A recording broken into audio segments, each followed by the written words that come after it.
That is game-changing. And I know that you're out there listening right now and you're saying, I heard all this before. I know that you've heard this before. I know that we heard those promises with TNA. Back in the day of was it the Bound for Glory? Was that the thing where he did the tournament? Yeah, boy, did they botch that a couple times. But yes, the Bound for Glory series, it was called. Yeah. Yes. Yeah. So, yes, I know we've been promised this before, but this guy is telling you that this is a core belief in who he is. I think that's important, dude. I think it is important. And to take it a step further, Jericho, did he mention Cena? Do you know the part I'm talking about? Oh, yeah. He said about John Cena losing a match, not caring about it, coming back the next week like it, who cares? Right, he's in the middle of the ring smiling. Yeah. Totally unaffected by the loss. See, if they're going to, and I know people are crapping on this already. Oh, yeah, we heard it before. Oh, yeah, wins and losses matter. Yeah, if that's a part of him, of what he believes in, that's a heavy statement. So I would expect it. I would expect that to happen. Bro, I am excited about that aspect. I know. Could you imagine, dude, there's going to be times, because you see it in every wrestling promotion. I'm not going to just dump on the WWE here, where they set up a match. I'll give you a great example. This Sunday in the pay-per-view, they got Braun Strowman going up against Baron Corbin. It's a no disqualification match. Yes. Now, to me, first of all, for the life of me, I don't understand, why is Corbin, who is no longer the GM, why is he still wearing a dress shirt and dress pants? Get these dress clothes hands. I don't know. I digress. Okay. But here's a match, dude, where if you look at it from the aspect of Braun Strowman, this is a losing situation no matter what happens. Yes. This is why you got to be careful about what you're booking, because, first of all, Braun Strowman, to a certain extent, has been castrated from the monster gimmick. He's no longer a monster. They've stripped that away from him. Sure. But, bro, if he loses a match to Baron Corbin, forget about monster status. At that point, he's a journeyman. He's not a top guy anymore. Well, he's booked to lose a lot. Yeah. And, dude, if he beats Baron Corbin, it's like he beat Baron Corbin. Who cares? And here's the thing with that. It's a booking. It's a different booking. And, a lot of people, and we've spent a lot of time so far on this channel talking about the main event at WrestleMania. Will it be the women? Why did they interject Charlotte? Wins and losses don't matter. It's a difference in booking. And, some of us are at fault for looking at the WWE and treating it like a pro wrestling sport kayfabe. How many times does Vince McMahon have to come out and explain to us that it's not wrestling? Right. Yes, there's a ring there, but is it really pro wrestling? No. And the fact of the matter is, and this goes to the Captain of Swag, this goes to the Electric City Saint, this goes to Q, and this goes to everybody who listens. We are still trying to figure out why Vince McMahon decided to put Charlotte in that match and tinker with the main event that was set up between Ronda Rousey and Becky Lynch. Because in Vince's mind, wrestling, the aspect, doesn't matter. He's selling the pay-per-view. He's thinking bigger on a grand scale. If you look at the amount of people that will tune into WrestleMania just because it's WrestleMania, they're going to look at it and they're going to go, in Vince's mind, they're going to go, there's Ronda Rousey, I know her. Who's this stupid redhead? That's what Vince is thinking. So he's interjecting a star, again, in Vince's mind, Ric Flair's daughter, into the match for one specific reason, because it's not wrestling. We're all at fault for looking at it through that aspect. But we're wrong to do it because Vince doesn't look at it that way. He looks at it as a star fest. So you believe in your mind that in Vince's mind, when he is thinking about the aspect of having the women main event or even co-main event his biggest show of the year, he is not going to risk a big name like Ronda Rousey going up against whoever this, Irish redhead is when he has Ric Flair's daughter sitting right there. Exactly. And dude, I think the other part of that too is, and we've talked about this many times before as well, is it's crazy to think because back in the Attitude Era, he had certain guys that rose to such a prominence that they carried the show. But it seems like he doesn't want that anymore. He doesn't. If somebody starts to get a little too far out there, he pulls them back. And maybe with Becky Lynch, that was starting to happen. Yep. She was just getting a little too far out there. And dude, he said it. I know he was in character, but I think you and I both believe this. When he says it, he means it in reality, and he's not just saying it to Becky Lynch. He's saying it to the entire roster. No one's bigger than the company. Yep, we've been talking about it, and Vince McMahon said it Monday night. You're not bigger than WWE. And he meant it. That was a shoot. He meant it. He's sending a message to everyone. Cool yourself down. Cool your jets, kids, when you're out there on social media. Because whatever you do to get yourself over, it has to go through me. That's what he's telling them. And listen, to swing back into AEW, because that's what sparked this.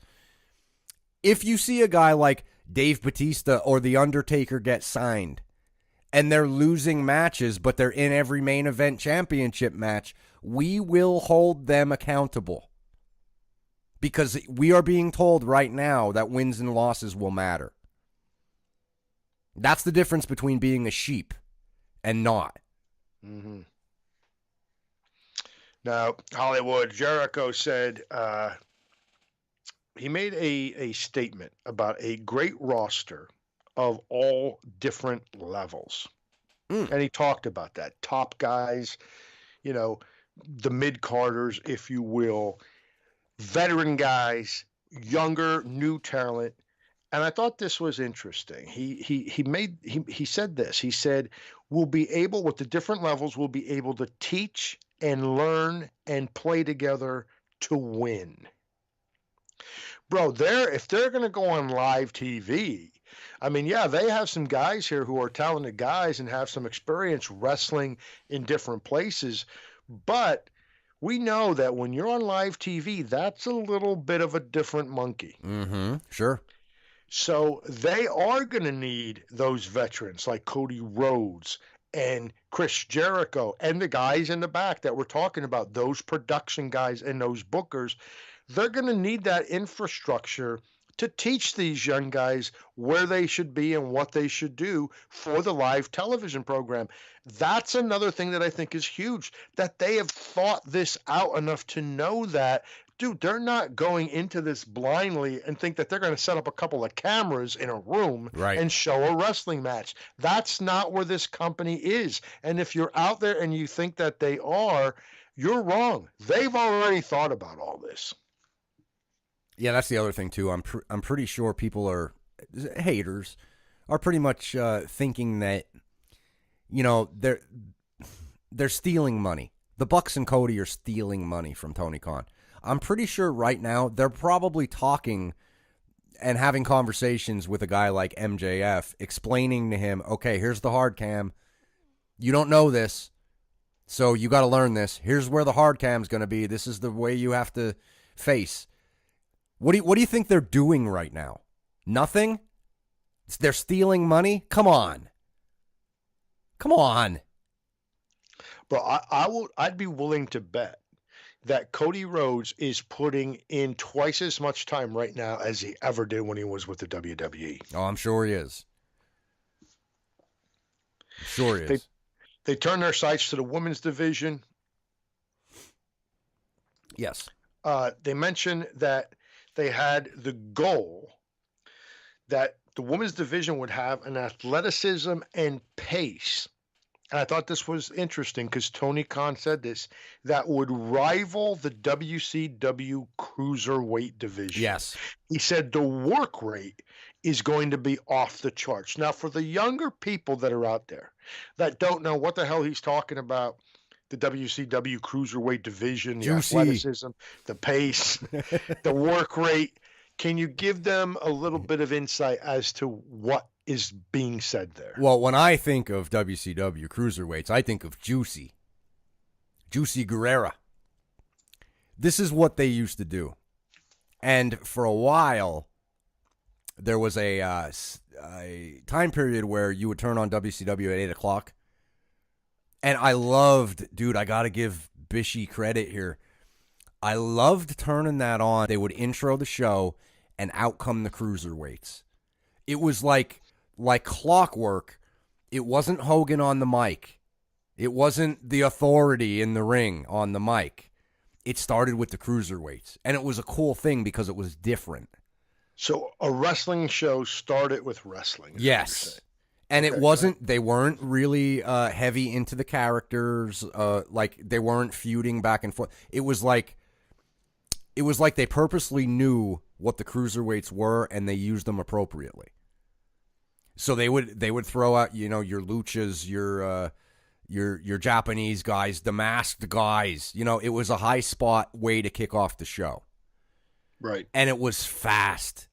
You know, Chavo, Juventud, Jericho was in the Cruiserweights for a while.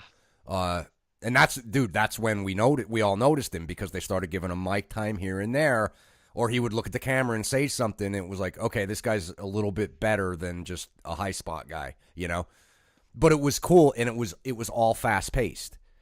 And if you look at the All In women's match, how that was fast paced, I feel like I know already what they're going to do.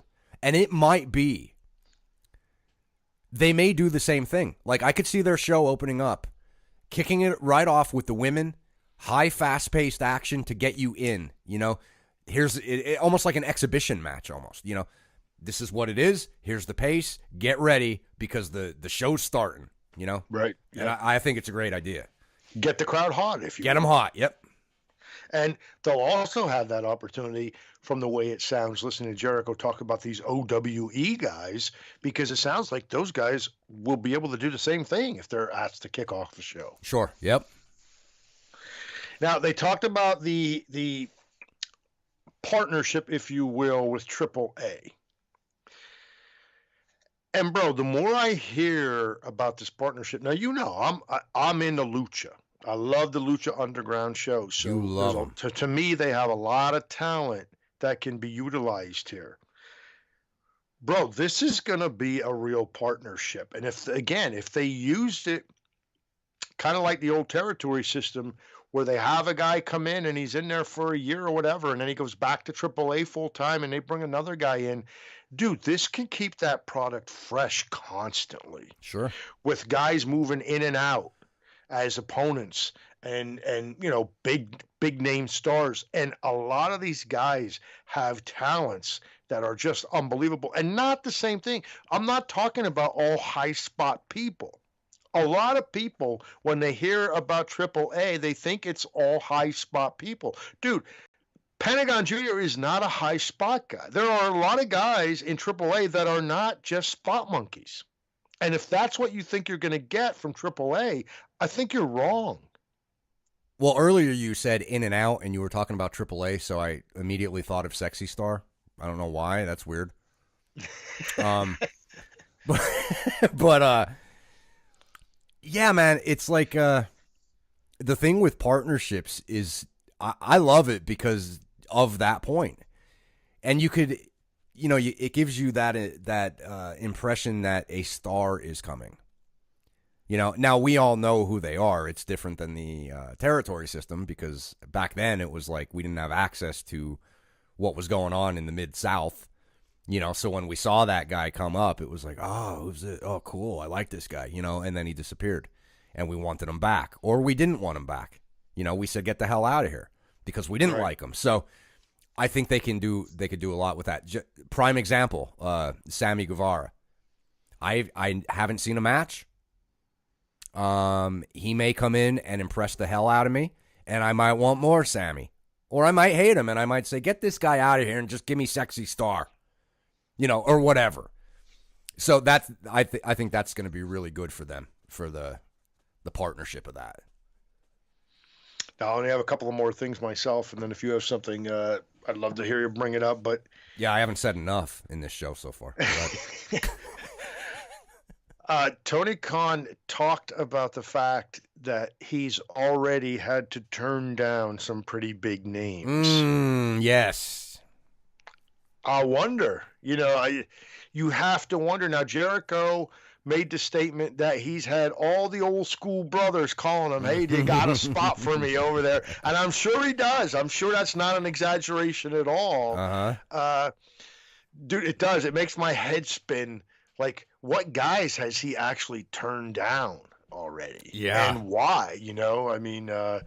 I think it's a very interesting little game that could be played there. This is something that I did want to talk about because, man, obviously if you hear Tony Khan, this is the third interview I heard of him, and he is such a geek, man. He is such a wrestling geek. As a matter of fact, on this interview we're talking about, he mentions August 3rd, 1996. That's when Jericho beat Too Cold Scorpio at the ECW arena.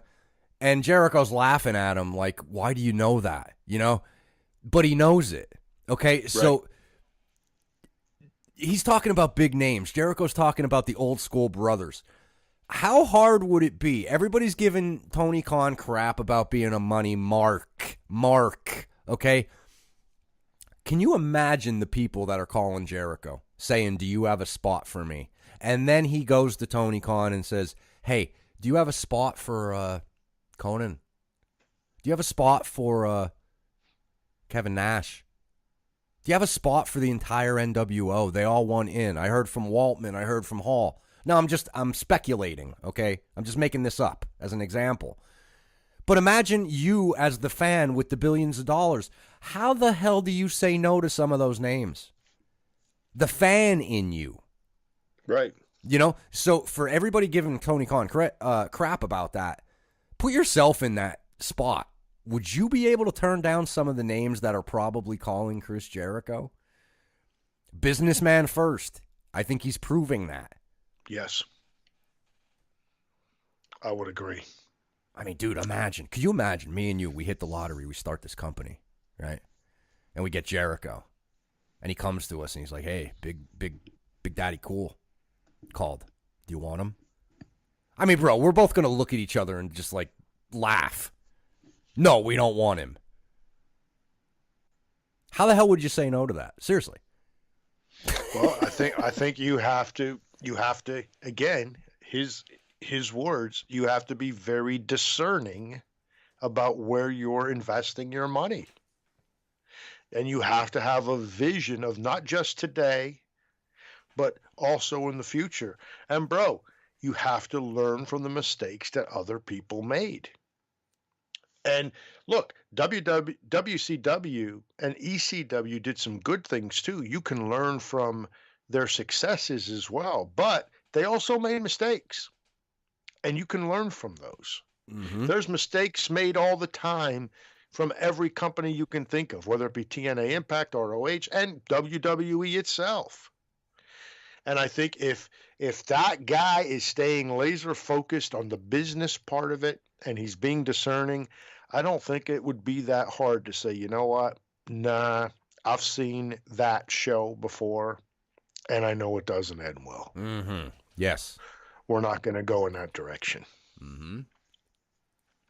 Now, I got to ask you, have you been watching these shows on YouTube, The Road to Double or Nothing? Yes. Yes, I have. Bro, if you're out there, if you're a fan of professional wrestling and you're on the fence even about AEW, I would even say if you're an AEW hater watch that stuff, I think it could change your mind when you see the things that they're doing, because it kind of gives you an inside glimpse. But at the same time, they're doing some promotion too. And dude, this thing with who is Cody Rhodes going to wrestle at Double or Oh, Nothing, I love it. I am intrigued beyond by that. I'm a big fan of it. I can't wait for the next show to see if I can get another clue. I mean, dude, it was right there on the poster. I was trying to see who that was. I felt like I was, the kid again, the 13-year-old, up at 11 o'clock trying to put on HBO when I know there's a sexy show on there, watching the squiggly lines. Trying to figure out who the hell that was on that poster. If you're my age or the Hollywood's age, you know what we're talking about. Yeah, you weren't sure if that was her, endowments on the screen, or was it his toes? Yeah. You had to figure that stuff out. Was it a breast or was it a toaster? I don't know. I'm not sure, but it could be a breast. Right. So bro, I'm having a good time with it. I feel like, in me, there's a buzz about it. I'm just glad for the fact that there's an alternative coming, that there's going to be some competition. I do think it's going to make everybody better, and I'm excited for that. And I wish that everybody could be excited for that. And that's the thing. They're already running an angle on their 3 shows that they put out. They're 5 minutes each. And they're already running an angle to where we're already looking forward to his opponent because they sold us on it. And the other thing I like that they do, it's almost like I get the impression that they are poking fun at themselves and the business. Like, Cody's the boss. Mm-hmm. Right? So, he's talking to Daniels in the one scene, and I don't even know who walked in, but he said, so-and-so called again, and they beeped it out, his name. And Cody's like, whatever, I'll call him back when I feel like it. Like, that's a joke. It's a joke because he's the boss, and he can do that. It's a joke. They're fun.